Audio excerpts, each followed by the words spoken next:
Hi guys, welcome to Knowledge Lab.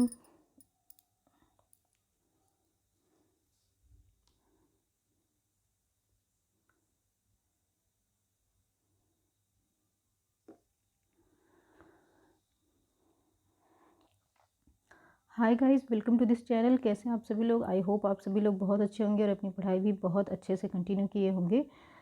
तो last के video में हमने पढ़ा था क्लोरोप्लास्ट के बारे में। हम आज डिस्कस करेंगे माइटोकॉन्ड्रिया के बारे में। आप अच्छे से जानते हैं कि माइटोकॉन्ड्रिया एक सेल ऑर्गेनेल है जो यूकैरियोटिक सेल में पाया जाता है, जिसका अपना एक बहुत ही इम्पॉर्टेंट रोल होता है सेल के फंक्शन को बहुत अच्छे से चलाने के लिए। क्यों? क्योंकि माइटोकॉन्ड्रिया बहुत ही इम्पॉर्टेंट रोल प्ले करता है सेल को जो है कि एनर्जी देने के लिए। दैट्स वाई हमें माइटोकॉन्ड्रिया को power house of the cell कहते हैं। यानी कि जो भी हम करते हैं, जितनी भी वाइटल एक्टिविटीज़ हम अपनी करते हैं, वो सारी एक्टिविटीज़ करने के लिए हमें एनर्जी की आवश्यकता होती है। और वो एनर्जी हमको मिलती कहाँ से है?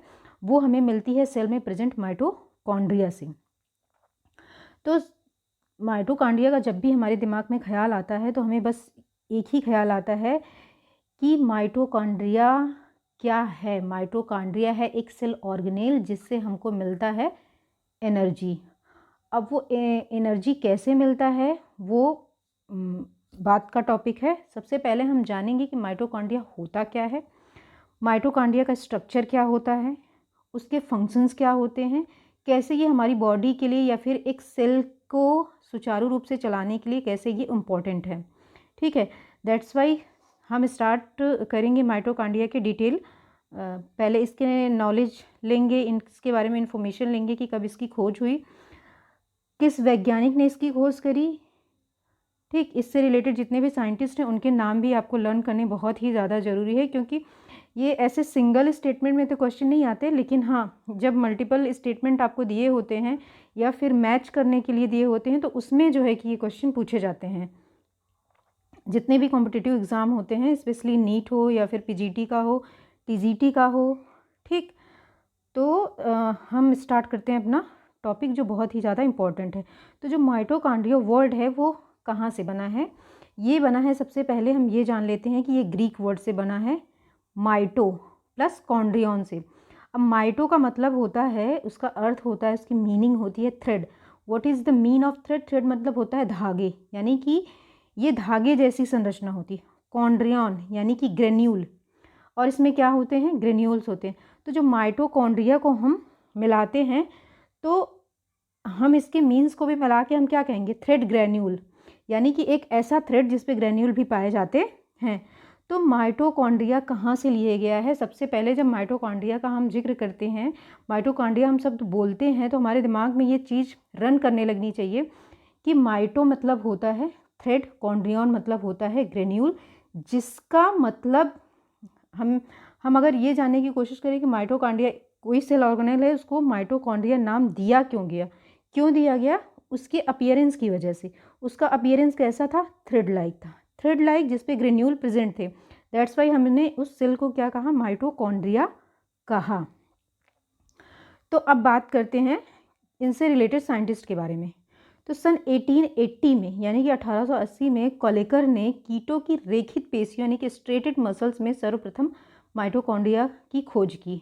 तो आपसे अगर पूछा जाएगा कि माइटोकॉन्ड्रिया की खोज किसने की थी, तो क्या बताएंगे? कोलेकर ने। कब की थी? 1880 में। कहाँ पे देखी थी? रेखित पेशियों में। किसकी रेखित पेशियों में? कीटों की रेखित पेशियों में देखी थी। अब उसके 10 साल बाद सन 1890 में, यानी कि 1890 में, अल्टमान ने हमको ये बताया, इन्होंने माइटोकॉन्ड्रिया का उल्लेख किया, इन्होंने बताया और तब ये माइटोकॉन्ड्रिया के नाम से नहीं जाना जाता था, तब ये जाना जाता था बायोप्लास्ट के नाम से। यानी कि अल्टमान ने इसको क्या कहा? अल्टमान ने इसको कहा बायोप्लास्ट। किसको? माइटोकॉन्ड्रिया को। आगे चल के से वेंडा ने 1897 में, यानी कि 7 साल बाद, इन्होंने सर्वप्रथम माइटोकॉन्ड्रिया शब्द का प्रयोग किया। क्या किया? माइटोकॉन्ड्रिया शब्द का प्रयोग किया। किसके लिए प्रयोग किया? बायोप्लास्ट के लिए। दैट मीन्स कि जो बायोप्लास्ट है, माइटोकॉन्ड्रिया है, वो एक ही सेल ऑर्गेनेल के लिए यूज किया जा रहा है, जिसको अलग अलग साइंटिस्ट ने अलग अलग नाम दिया। तो कोलेकर, अल्टमान और सी बेंडा, ये तीनों साइंटिस्ट बहुत ही ज़्यादा ज़रूरी है याद रखना। किससे रिलेटेड हैं ये? ये रिलेटेड है माइटोकॉन्ड्रिया से। अब हम बात करते हैं कि जो माइटोकॉन्ड्रिया होता है, जो माइटोकॉन्ड्रिया होता है वो उसका शेप कैसा होता है। तो कोशा द्रव्य में बहुत से सूक्ष्म छड़ के आकार के, यानी कि छड़ी के आकार के रॉड शेप्ड गोलाकार स्फेरिकल फिलामेंटस ऑर्गेनेल्स होते हैं, जिन्हें हम क्या कहते हैं, माइटोकॉन्ड्रिया और कॉन्ड्रियोसोम कहते हैं। क्या कहते हैं, माइटोकॉन्ड्रिया और कॉन्ड्रियोसोम।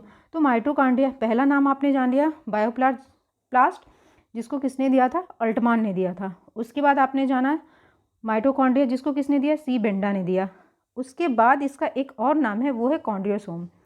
ठीक, तो माइटोकॉन्ड्रिया के 3 नाम हो गए, माइटोकॉन्ड्रिया, बायोप्लास्ट और कॉन्ड्रियोसोम। ये तीनों नेम आपको लर्न करने ज़रूरी हैं। तो ये बैक्टीरिया तथा नीली हरी शैवाल की कोशिकाओं को छोड़कर शेष सभी कोशिकाओं में पाई जाती है, यानी कि जितने भी यूकैरियोटिक सेल्स होते हैं, चाहे वो एनिमल हो या फिर प्लांट हो, सभी कोशिकाओं में, यानी कि जीवित कोशिकाओं में ये माइटोकॉन्ड्रिया पाया जा रहा है। ये लवकों से छोटे होते हैं, यानी कि लवक इससे बड़े होते हैं, लवक यानी कि प्लास्टिड। ठीक, अब माइटोकॉन्ड्रिया की जो औसत लंबाई होती है, एवरेज लेंथ होती है, वो कितनी होती है, 3 से 5 माइक्रोन मीटर होती है।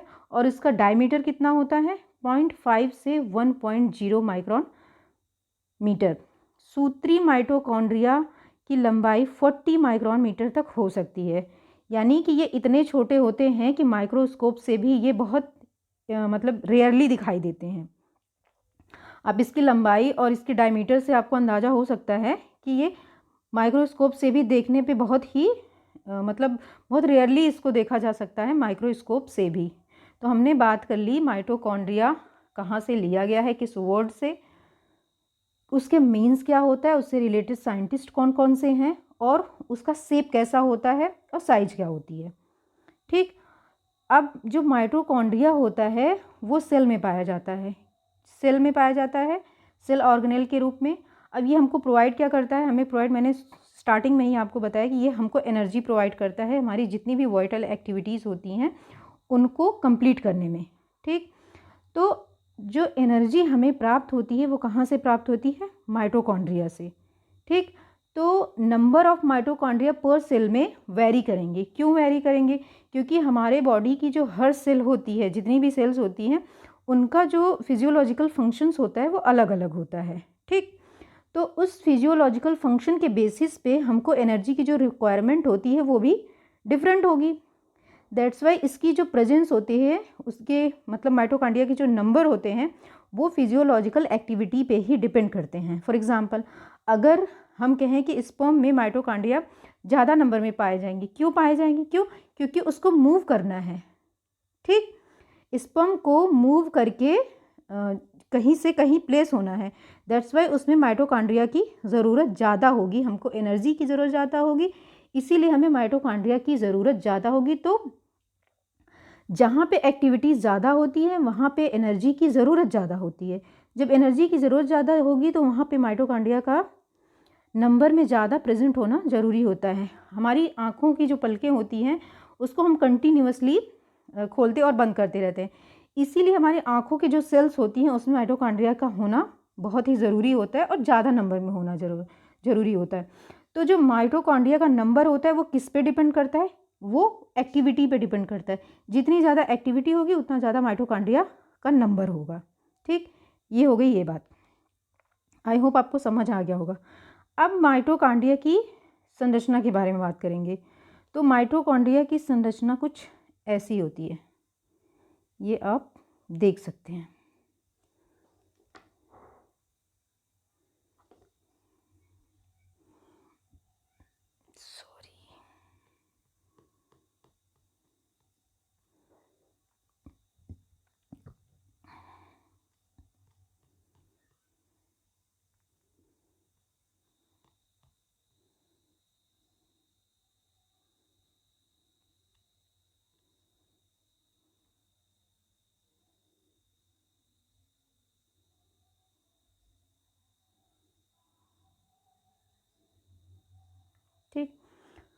तो हम जंतु कोशिका के बारे में बात करेंगे, वनस्पति कोशिका के माइटोकॉन्ड्रिया की बात करेंगे, माइटोकॉन्ड्रिया की जो अनुप्रस्थ यानी टीएस होती है उसके बारे में बात करेंगे, एक क्रिस्टी के विस्तृत संरचना के बारे में जानेंगे और माइटोकॉन्ड्रिया की अनुप्रस्थ काट क्या होती है वो जानेंगे हम। ये आप देख सकते हैं इधर, ये है माइटोकॉन्ड्रिया का स्ट्रक्चर। माइटोकॉन्ड्रिया का स्ट्रक्चर जो हमारे सेल में प्रेजेंट होता है वो कैसा होता है अब हम ये जानेंगे डायग्राम के थ्रू। तो जो माइटोकॉन्ड्रिया होता है वो डबल मेम्ब्रेनस ऑर्गेनेल होता है। डबल मेम्ब्रेनस ऑर्गेनेल में मैंने आपको एक और बताया था जो होता है क्लोरोप्लास्ट यानी कि प्लास्टिड। अब हम दूसरे ऑर्गेनेल की बात कर रहे हैं जो है आपका माइटोकॉन्ड्रिया। तो आप देख सकते हैं ये डबल मेम्ब्रेन स्ट्रक्चर है। ये है आपका पहला आउटर मेम्ब्रेन। जो आउटर मेम्ब्रेन होती है वो स्मूथ होती है। क्या होती है? स्मूथ होती है। बट जो इनर मेम्ब्रेन पाई जाती है, ये देख सकते हैं आप, इस पे इनफोल्डिंग्स पाई जा रही हैं, यानी कि उंगली जैसी संरचना पाई जा रही है। ठीक, तो माइटोकॉन्ड्रिया जो होता है उसकी जो आउटर बॉडी होती है वो स्मूथ होती है, बट जो इनर बॉडी होगी वो स्मूथ नहीं होगी, वो कुछ इस तरीके से होगी।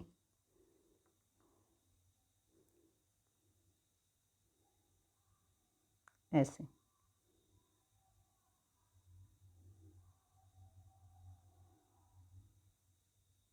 ठीक, अब जो ये बॉडी होगी इनर मेम्ब्रेन माइटोकॉन्ड्रिया की, जो मैंने बताया कि ये डबल लेयरिंग होती है। इसमें पहला आपका होता है आउटर मेम्ब्रेन जो कि बहुत ही स्मूथ होता है, और जो इनर मेम्ब्रेन होता है वो स्मूथ नहीं होता है। क्यों स्मूथ नहीं होता? क्योंकि उसमें बहुत सारी इनफोल्डिंग्स पाई जाती। अब वो इनफोल्डिंग्स पाने का भी अपना एक रीज़न होता है, वो किसी कारणवश ये इनफोल्डिंग्स पाई जाती हैं जो मैं आगे डिस्कस करूँगी। सबसे पहले ये जानना बहुत ही ज़्यादा ज़रूरी होता है कि जो माइटोकॉन्ड्रिया होता है वो डबल मेम्ब्रेनस स्ट्रक्चर होता है। पहला हो गया आपका आउटर मेम्ब्रेन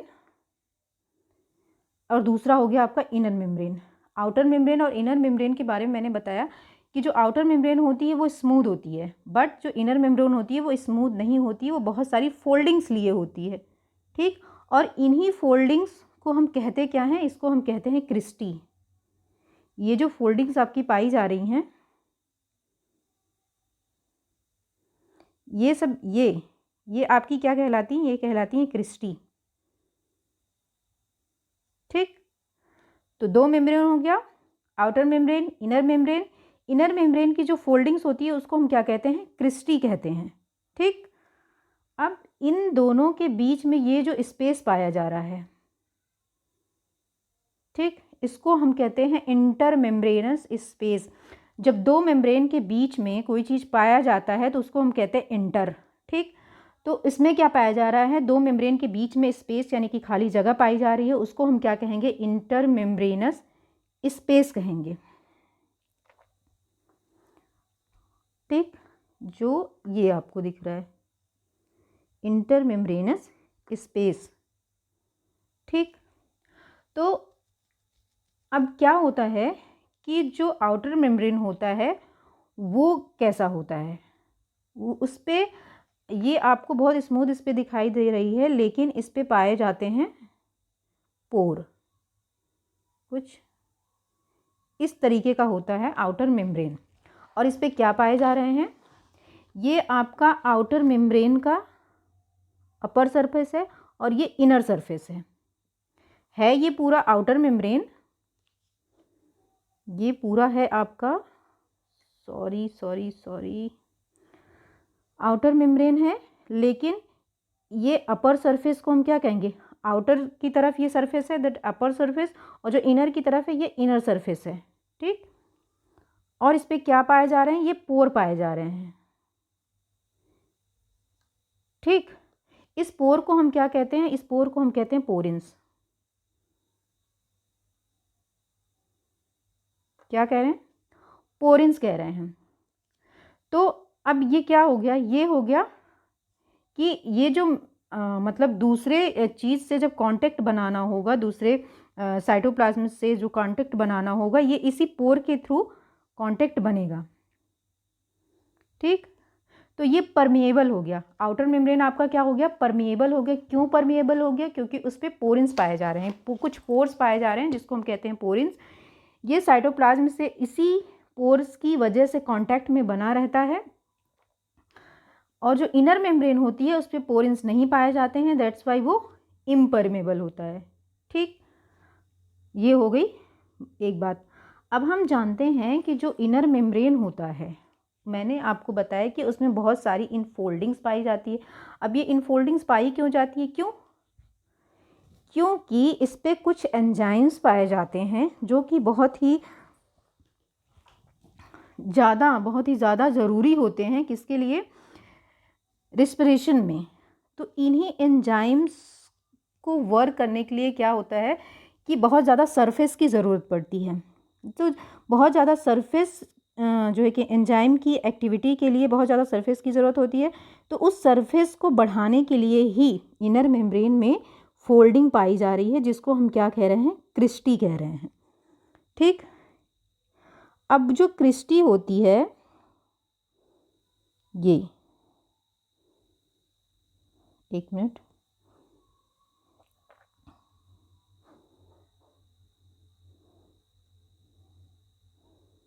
ये जो क्रिस्टी होती है इस पे भी कुछ इस तरीके का स्ट्रक्चर पाया जाता है।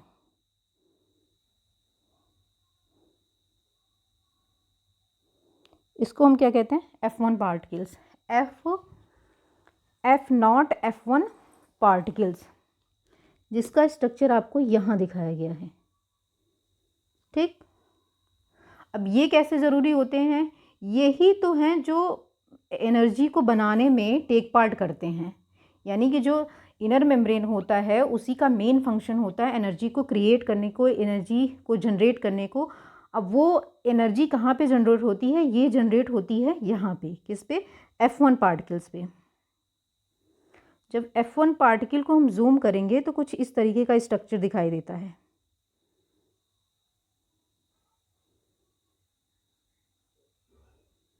ये हेड पोर्शन है, ये टेल पोर्शन है। यहाँ पे आपका F1 होता है और यहाँ पे होता है F0। इसको हम कहते हैं F0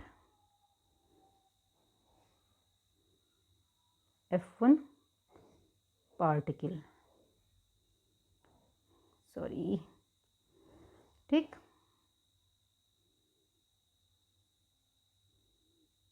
पार्टिकल, इसी F1 वाले यानी हेड वाले पोर्शन पे ही आपके ATP का निर्माण होता है।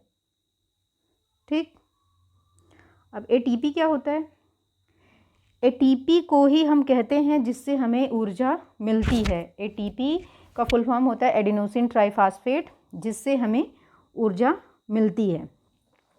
ठीक, तो F1 पार्टिकल्स को हम और क्या कहते हैं, हम कहते हैं ऑक्सीसोम्स। क्या कहते हैं, ऑक्सीसोम्स कहते हैं। ये आपका है एनिमल सेल में कुछ इस तरीके का माइटोकॉन्ड्रिया पाया जाता है, और प्लांट सेल में कुछ इस तरीके का माइटोकॉन्ड्रिया पाया जाता है। ठीक, एक मिनट, अब हम बात करते हैं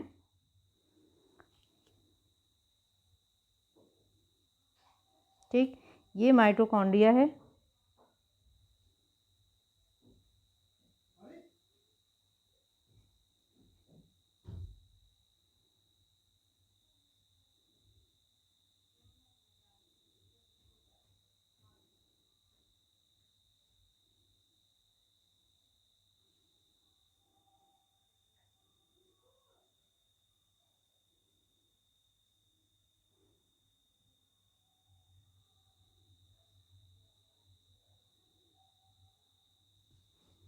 ठीक।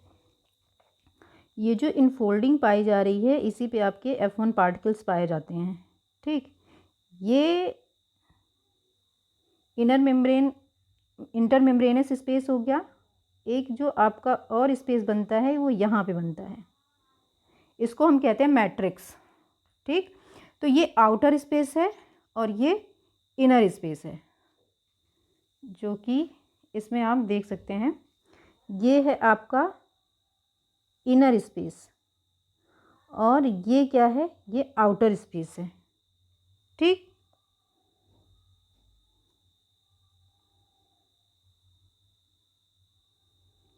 तो जो इनर स्पेस होता है उसमें क्या पाए जाते हैं, उसमें होता है मैट्रिक्स, और उसी मैट्रिक्स में आपके प्रेजेंट होते हैं क्या, एक सिंगल डबल स्ट्रैंडेड डीएनए। अब ये सिंगल डबल स्ट्रैंडेड जो डीएनए होता है उसका शेप कैसा होता है, वो होता है सर्कुलर। ठीक, दैट्स वाई हम माइटोकॉन्ड्रिया को ऑटोनॉमस सेल ऑर्गेनेल कहते हैं। क्यों कहते हैं, क्योंकि इसमें डीएनए पाया जा रहा है और ये अपने जैसे कई सारे माइटोकॉन्ड्रिया को बना सकता है, यानी कि इसमें डिवीजन भी पाया जाता है। डॉटर माइटोकॉन्ड्रिया सेल का निर्माण, सेल ऑर्गेनेल का निर्माण होता है जैसे प्लास्टिड में होता था, यानी कि जो सेल होती है उसमें दो ही ऐसे ऑर्गेनेल्स पाए जाते हैं जिनके पास अपना खुद का डीएनए होता है। पहला होता है आपका क्लोरोप्लास्ट, मैंने आपको बताया था। सेकंड है आपका माइटोकॉन्ड्रिया। तो जो मैट्रिक्स होता है उसमें क्या पाया जा रहा है, उसमें पाया जा रहा है डीएनए। ठीक, तो पहला है आपका डीएनए। और क्या पाया जा रहा है इसमें, और पाया जाता है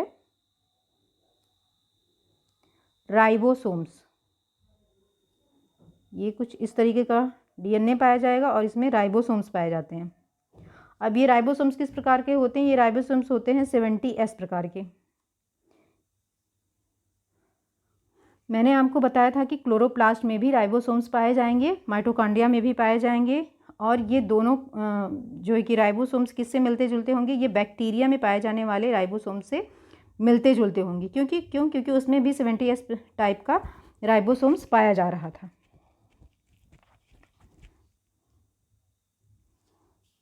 ठीक, ये है आपका टीएस, ये माइटोकॉन्ड्रिया का टीएस हो गया, और ये है क्रिस्टी का टीएस, जो बहुत अच्छे से आप देख सकते हैं। और ये जूम करके दिखाया गया है कि जो क्रिस्टी होती है उस पर F1 F0 F1 पार्टिकल्स कैसे अरेंज्ड होते हैं। ठीक, तो जो क्रिस्टी के बीच में ये पाया जा रहा है, इसको हम क्या कहते हैं, इंट्राट्यूबुलर ट्यूबुलाई स्पेस भी कहते हैं। ठीक, अब आगे हम और जानते हैं माइटोकॉन्ड्रिया के बारे में। तो इलेक्ट्रॉन सूक्ष्मदर्शी से, यानी कि इलेक्ट्रॉन माइक्रोस्कोप से देखने पे यह पता चलता है कि इनके चारों ओर एकक कला यानी कि यूनिट मेम्ब्रेन पाई जा रही थी। मैंने बताया आपको ये किससे बने होते हैं, ये प्लाज्मा मेम्ब्रेन से बने होते हैं। प्लाज्मा मेम्ब्रेन भी एकक कला मेम्ब्रेन होती थी, यानी कि यूनिट मेम्ब्रेन होती थी। वैसे ही आपका क्लोरोप्लास्ट यानी कि प्लास्टिड होता है, ऐसे ही आपका माइटोकॉन्ड्रिया होता है, यूनिट मेम्ब्रेनस स्ट्रक्चर होता है, और ये कैसे होता है, डबल मेम्ब्रेन होता है। तो ये मैंने पहले ही बताया आपको कि जो माइटोकॉन्ड्रिया सेल ऑर्गेनेल है वो डबल मेम्ब्रेनस स्ट्रक्चर होता है, यानी कि कितनी लेयर पाई जाएंगी इसमें, दो पाई जाएंगी। तो जो बाह्य वाली यानी कि आउटर मेम्ब्रेन होती है वो सपाट होती है, दैट मीन्स कि स्मूथ होती है। और जो इनर मेम्ब्रेन होती है वो कैसी होती है, वो फोल्डिंग्स बनाए रहती है। फोल्डिंग्स यानी कैसी फोल्डिंग्स, जो उंगलियों के शेप में होते हैं। ठीक, अंदर की तरफ जो स्पेस होता है उसको हम कहते हैं मैट्रिक्स, जिसमें बहुत सारे माइक्रोविलाई भी बनते हैं, जिन्हें हम क्या कहते हैं, फ्री वेसलिंग एवं मुलर थैलर। ठीक, इसको बनाया, इसकी खोज किसने की थी, फ्री वेसलिंग एवं मुलर थैलर ने, दैट्स वाई इनको फ्री वेसलिंग पार्टिकल भी कहते हैं। तो ये ट्यूबुलाई नाम इन्होंने दिया था, किसने दिया था, ये फ्री वेसलिंग और मुलर थैलर ने दिया था। अंदर वाली कला में बहुत छोटी छोटी पट्टियाँ बना लेती हैं, जिन्हें हम क्या कहते हैं, क्रिस्टी कहते हैं, जो मैंने आपको बता दिया है। पादप माइटोकॉन्ड्रिया में हाथ की उंगली की आकार की जो नलिका होती है उसको हम क्या कहते हैं, ट्यूबुलाई कहते हैं। बट जो एनिमल में बनती है उसको हम क्या कहते हैं, सेम स्ट्रक्चर है, बस उसका नाम अलग अलग होता है। दूसरा क्या होता है, वो होता है क्रिस्टी। तो माइटोकॉन्ड्रिया के अंदर के भाग को हम विभिन्न छोटे छोटे भागों में बांटती हुई प्रतीत होती है। क्या प्रतीत होती है, ये जो क्रिस्टी होती है उन्हीं की बात हम कर रहे हैं। प्रत्येक क्रिस्टी की दोनों कलाओं के बीच में जो स्पेस पाया जाता है उनको हम क्या कहते हैं, इंट्रासिस्टर्नल स्पेस कहते हैं। अब माइटोकॉन्ड्रिया की जो कला होती है वो दो चैम्बर्स में डिवाइड होती है। मैंने आपको बताया था आउटर चैम्बर कंपार्टमेंट और इनर चैम्बर कंपार्टमेंट। अब जो अंदर की चैम्बर होती है वो प्रोटीन युक्त होती है और ये समांग होती है, यानी कि होमोजेनियस होती है। जेल लाइक इसका स्ट्रक्चर होता है, यानी कि जेल लाइक मैटर से ये भरा हुआ होता है, जिसको हम कहते हैं माइटोकॉन्ड्रियल मैट्रिक्स। दोनों कलाओं के बीच में जो पेरी माइटोकॉन्ड्रियल स्पेस होता है, यानी कि इंटरमेम्ब्रेनस स्पेस होता है, एक तरल पदार्थ भरा होता है उसमें, जिसमें कुछ एंजाइम्स पाए जाते हैं। उन एंजाइम्स का अपना एक फंक्शंस होता है जो हम आगे के चैप्टर्स में डिस्कस करेंगे, रेस्पिरेशन में स्पेशली।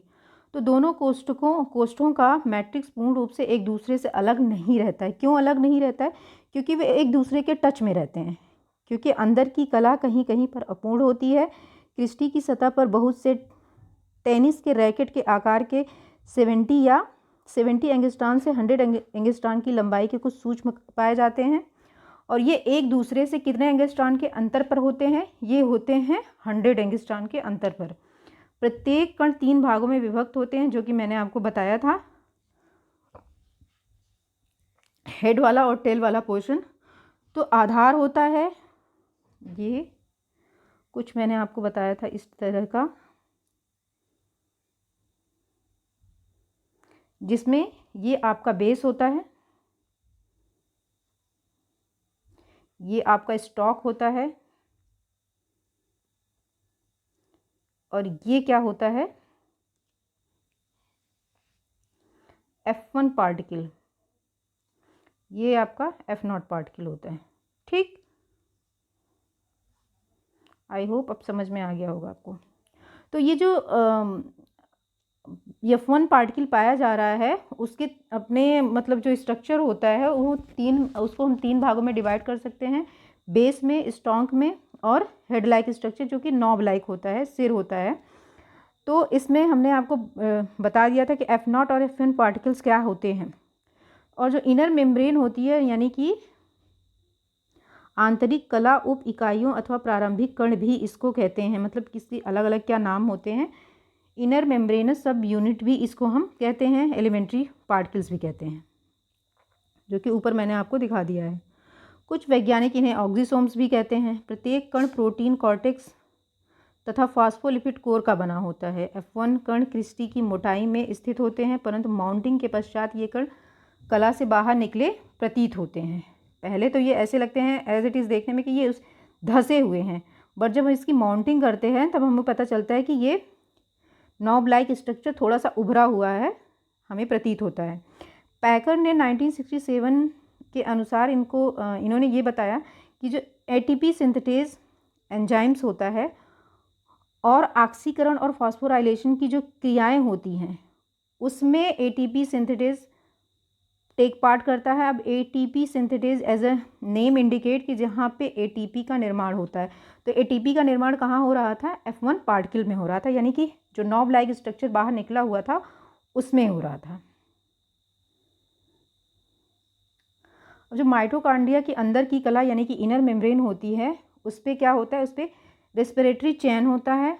ऑक्सीडेटिव फॉस्फोराइलेशन के लिए इम्पोर्टेंट जितने भी एंजाइम्स होते हैं वो प्रेजेंट होते हैं। कहाँ प्रेजेंट होते हैं? जो इनर मेम्ब्रेन होती है वहाँ पे। ये मतलब क्या है? ये रेस्पिरेशन में टेक पार्ट करते हैं, और उसके बाद ही जाके ATP का निर्माण होता है। माइटोकॉन्ड्रिया के आंतरिक में भरे मैट्रिक्स में क्रेब्स चक्र यानी कि TCA साइकिल, क्रेब्स साइकिल यानी TCA की साइकिल में जितने भी एंजाइम्स की और लवण की, जल की आवश्यकता होती है वो हमें वहीं से प्राप्त होते हैं। डबल स्ट्रैंडेड DNA, राइबोसोम तथा RNA भी इसमें स्थित होता है, जो मैंने पहले ही बता दिया था। एक पॉइंट मैंने नहीं बताया था, जो RNA था वो RNA भी पाया जा रहा है, क्योंकि जहाँ RNA पाया जा रहा है वहाँ, जहाँ DNA पाया जा रहा है वहाँ RNA भी पाया ही जाएगा, क्योंकि जो DNA का निर्माण होता है वो RNA से ही होता है। तो हरित लवक की तरह ही माइटोकॉन्ड्रिया में भी DNA, RNA and ribosomes present होते हैं, जो ये इंगित करते हैं कि ये सेमी ऑटोनॉमस ऑर्गेनेल्स हैं, क्योंकि इनमें स्वजनन की शक्ति होती है, परंतु ये कोशिका के अंदर रहकर ही जनन कर सकते हैं, यानी कि कोशिका के बाहर नहीं कर सकते। कोशिका विभाजन के समय प्रत्येक पुत्री कोशिका में मात्र कोशिका से माइटोकॉन्ड्रिया आता है। कोशिका में निश्चित संख्या बनाए रखने के लिए माइटोकॉन्ड्रिया पुनः विभाजित होती रहती है। ये आपको दिखाया गया है कि जो F1 पार्टिकल होता है वो कैसे जो है कि एटीपी बनाने में टेक पार्ट करता है, वो चीज़ें यहाँ स्ट्रक्चर के माध्यम से आपको दिखाई गई हैं जूम करके। तो जो मैंने आपको बताया था कि जो माइटोकॉन्ड्रिया होता है वो डबल मेम्ब्रेनस स्ट्रक्चर होता है। तो डबल मेम्ब्रेन का भी अपना ये आउटर सरफेस है, ये इनर सरफेस है, और जो इनर मेम्ब्रेन है उसका ये आउटर सरफेस है और ये इनर सरफेस है। ठीक, इस पे बहुत से आपके क्या लगे रहते हैं, F1 पार्टिकल, जो आपको जूम करके यहाँ दिखाया है। ठीक, और आपको स्पेस बता दिया गया है कि कहाँ कहाँ से कौन कौन से स्पेस होते हैं। ये आपका स्पेशली होता है इंटरसिस्टर्नल स्पेस। ठीक, ये है आपका आउटर चेम्बर, ये है आपका इनर चेम्बर। ठीक, ये क्रिस्टी की आंतरिक आणविक संरचना थी। अब हम बात करते हैं कि माइटोकॉन्ड्रिया का जो केमिकल कंपोजिशन होता है वो क्या होता है। माइटोकॉन्ड्रिया में मैंने आपको बताया कि प्रोटीन पाया जा रहा है, फॉस्फोलिपिड पाया जा रहा है, आरएनए पाया जा रहा है। तो जो प्रोटीन पाया जा रहा है वो 75 to 70% पाया जाता है, 65 to 70%, फॉस्फोलिपिड 25%, आरएनए 0.5%, डीएनए कुछ मात्रा में पाया जाता है। अब हम जान लेते हैं कि माइटोकॉन्ड्रिया का फंक्शन क्या होता है।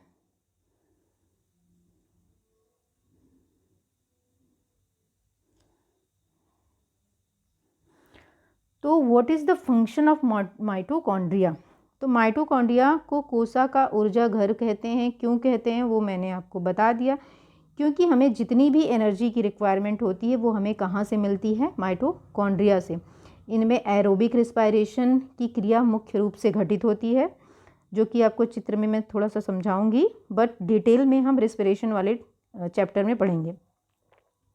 अब ये एनर्जी हमको मिलती कैसे है, ये कार्बोहाइड्रेट के ऑक्सीकरण की क्रिया में एडेनोसिन डाइफॉस्फेट से एडेनोसिन ट्राइफॉस्फेट का निर्माण होता है, जो कि बहुत ही उच्च ऊर्जा इसमें पाई जाती है। तो इस एटीपी से ही हमें इसका किसका क्या प्राप्त होती है, हमें प्राप्त होती है एनर्जी। तो यह ऊर्जा कोशिका की विभिन्न प्रकार की क्रियाओं में काम आती है, यानी कि जितनी भी वाइटल एक्टिविटीज़ होती हैं सेल्स में, उन सब को एनर्जी की ज़रूरत होती है, जो हमें कहाँ से मिलती है, माइटोकॉन्ड्रिया से मिलती है। तो इस पूर्ण क्रिया में ऑक्सीजन एडेनोसिन डाइफॉस्फेट माइटोकॉन्ड्रिया में प्रवेश करते हैं तथा एडेनोसिन ट्राइफॉस्फेट जल और कार्बन डाइऑक्साइड निष्कासित होते हैं। ठीक, तो यह क्रिया 3 संबंधित क्रमों में पूर्ण होती है, वो हम थोड़ा थोड़ा अभी डिस्कस कर लेते हैं। तो पहला है आपका क्रेब्स साइकिल, यानी कि टीसीए साइकिल। टीसीए साइकिल का फुल फॉर्म है ट्राई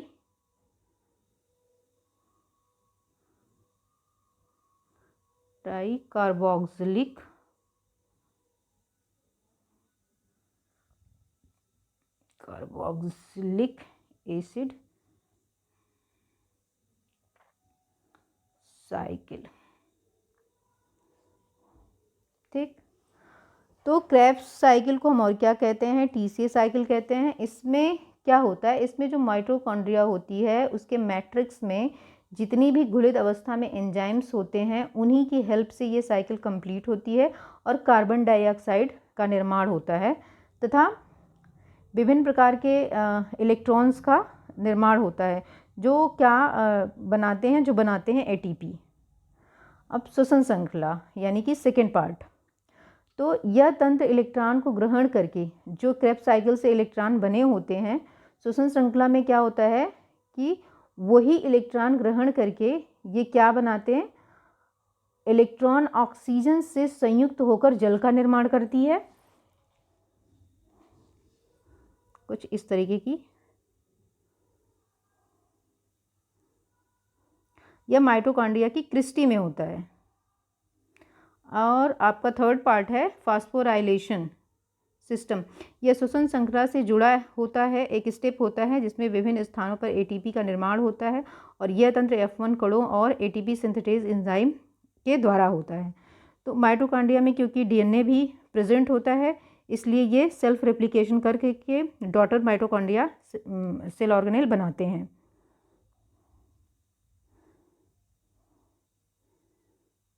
ये थोड़ा ऑक्सीडेटिव रिस्पिरेशन जो पाया जाता है उसका डायग्राम है। ठीक, तो सबसे पहले जो ऑक्सीडेटिव रिस्पायरेशन पाया जाता है उसमें सबसे पहले क्या होता है कि ग्लूकोज जो है कि पायरुविक एसिड में चेंज होती है। तो वो वाली क्रिया किस में होती है? वो होती है क्लोरोप्लास्ट में। किसके क्लोरोप्लास्ट में? सेल के क्लोरोप्लास्ट में, जो कि जिसको हम क्या नाम देते हैं? ग्लाइकोलिसिस देते हैं। कुछ एटीपी का निर्माण यहाँ भी होता है। उसके बाद जो पायरुवेट होता है वो एंटर करता है क्रेब्स साइकिल में। क्रेब्स साइकिल में एंटर करके ये डिफरेंट काइंड ऑफ एटीपी का निर्माण करता है। इसके बाद यहीं से इलेक्ट्रॉन्स जो है कि निकलते हैं, जो ऑक्सीजन का निर्माण करते हैं, वाटर का निर्माण करते हैं और एटीपी का निर्माण करते हैं। और इसमें कार्बन डाइऑक्साइड भी बनती है। अब वो कार्बन डाइऑक्साइड बनती कहाँ से है? वो जो इलेक्ट्रॉन प्राप्त होते हैं उससे, और जो वाटर मॉलिक्यूल इसमें होते हैं उससे। ये देखिए,